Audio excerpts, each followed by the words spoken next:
Within every apple, there's a magical bonus. Tree seeds.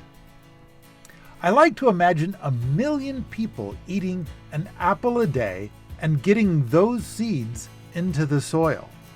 10 years from now, there could be more than 1 billion apple trees. In time, this would solve climate change. And the wood is amazingly useful.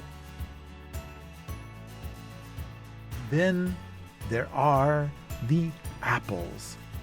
Apples could become a free staple food that we enjoy more than wheat, corn, or soy. Any apples we don't use could be enjoyed by chickens or wild birds. While it is true that 20% of the apples won't be very tasty, the birds don't mind. And those are the favorite varieties for these guys.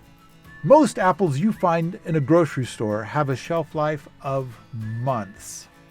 But apples can be made into lots of things that have a shelf life of years or even decades.